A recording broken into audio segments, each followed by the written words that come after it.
குஜராத் முதல்வர் நரேந்திர மோடியை அமெரிக்க தூதர் நான்சி போவல் காந்தி நகரில் சந்தித்து பேசினார்.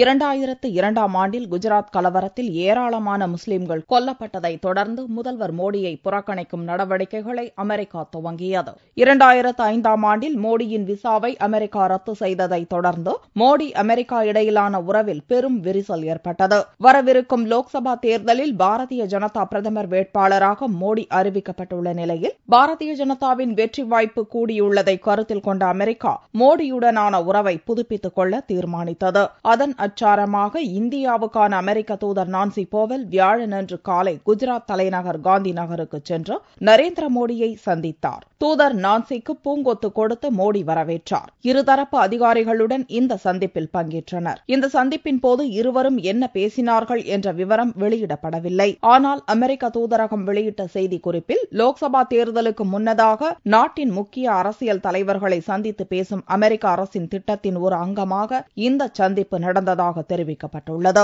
அமெரிக்க வெளியுறவுத்துறை செய்தி தொடர்பாளர் ஜென் சாக்கி வாஷிங்டனில் கூறுகையில், அமெரிக்காவின் விசா கொள்கையில் எந்த மாற்றமும் செய்யப்படவில்லை என்றும் தனிநபர்கள் விசாவுக்கு விண்ணப்பிக்கும் போது அமெரிக்க சட்டப்படி பரிசீலிக்கப்படும் என்று தெரிவித்திருந்தார். ஏற்கனவே ஐரோப்பிய கூட்டமைப்பு நாடுகள் மோடிக்கு எதிரான விசா தடையை தளர்த்தியுள்ள நிலையில் அந்த வரிசையில் அமெரிக்காவும் சேர்வதற்கான அறிகுறியாகவே மோடி நான்சி போவல் சந்திப்பு கருதப்படுகிறது.